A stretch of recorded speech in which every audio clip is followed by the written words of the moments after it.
الحمد للہ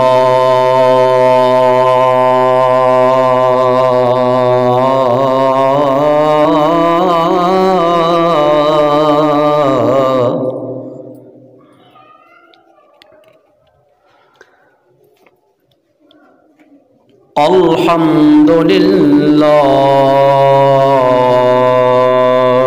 رب العالمین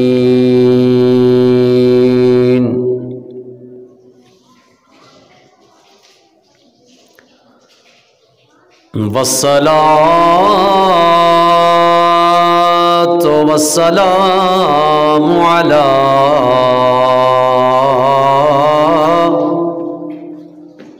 سید الانبیاء والمرسلین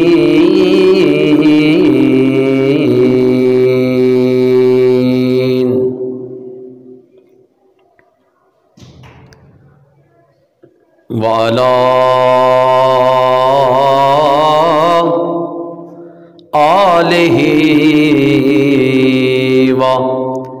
اصحابہ اجمعین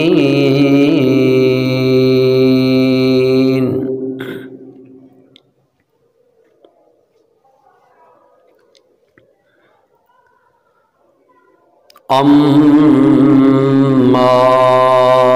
بعد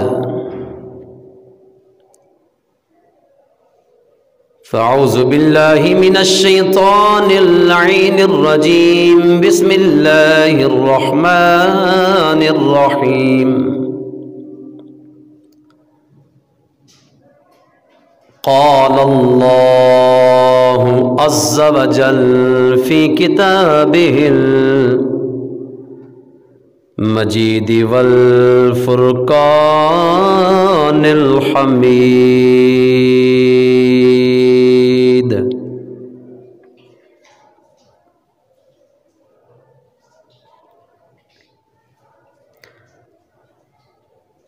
ان اللہ وملائکتہ یصلون علی النبی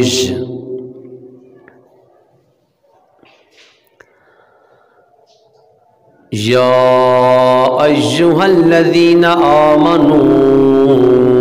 صلوا علیہ وسلموا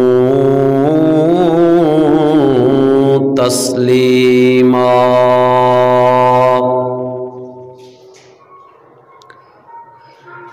اللہم صل علی سیدنا و مولانا محمد وعلی آل سیدنا و مولانا محمد وبارک وسلم وصل علیہ الصلاة والسلام علیک یا سیدی یا رسول اللہ وعلی آلک و اصحابک یا نبی اللہ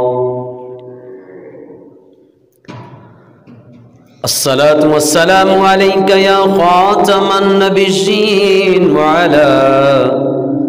آلک و اصحابک یا رحمة للعالمین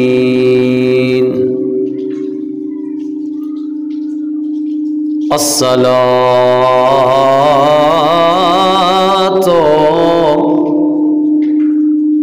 والسلام علیک یا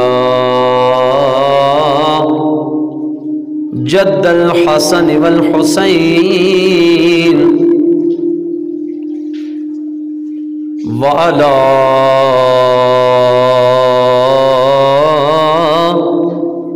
آلک و اصحابک یا خاتم النبیین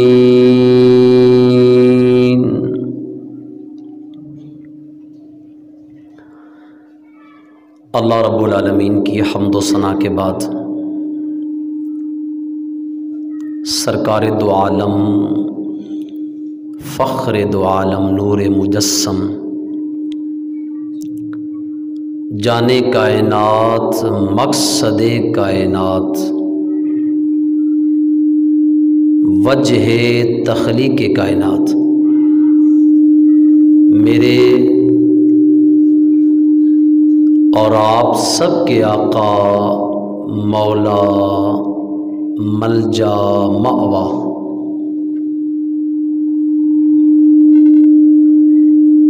احمد مجتبی رسالت مآب جناب محمد مصطفیٰ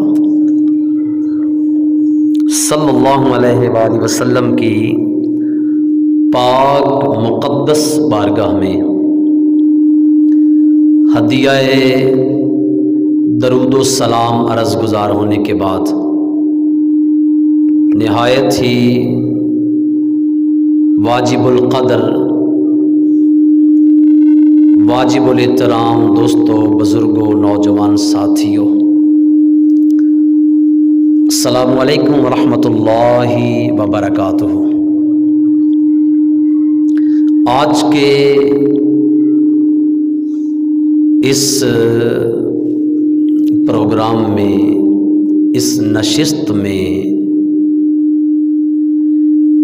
نواسۂ رسول، سبط رسول، ریحانۃ الرسول،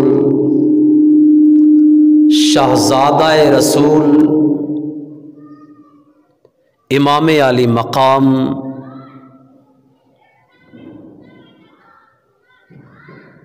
امام حسن مجتبی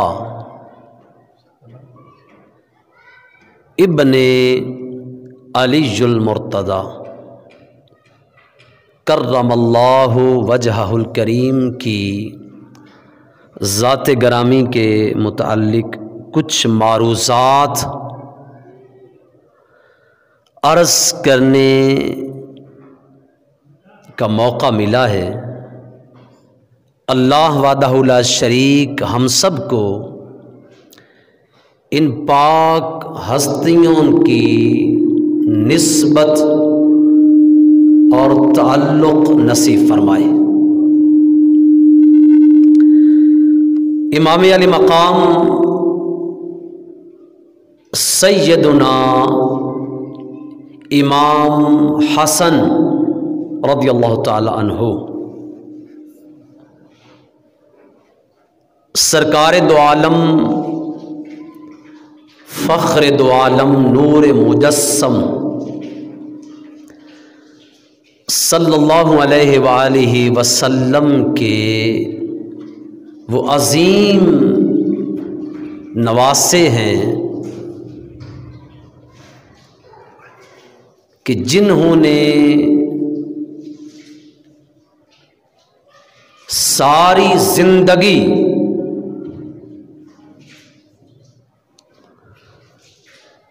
اللہ کی مخلوق کو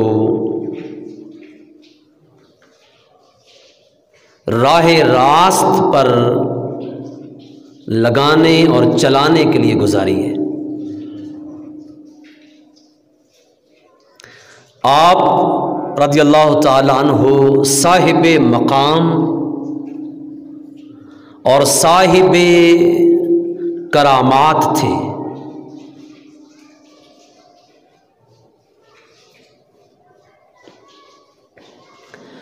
آپ کا نام نامی اسم گرامی حسن ہے اور آپ کی کنیت ابو محمد ہے۔ آپ کے کئی القابات ہیں، جیسے تقی آپ کا لقب ہے، سید سردار آپ کا لقب ہے، سبط رسول آپ کا لقب ہے، ریحانۃ الرسول رسول خدا کا پھول آپ کا لقب ہے۔ اسی طرح سبط رسول اور سبط اکبر بھی آپ کا لقب ہے۔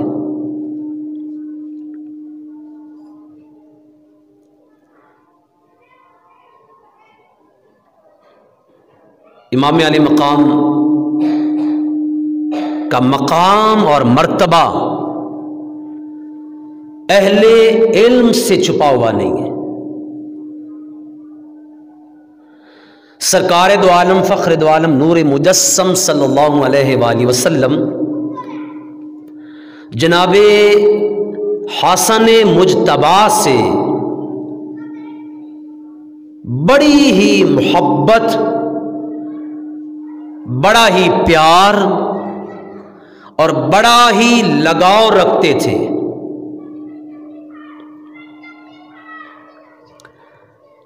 یہی وجہ تھی کہ سیدنا حضرت ابو بکر صدیق رضی اللہ تعالیٰ عنہ فرماتے ہیں کہ امام حسن مجتبی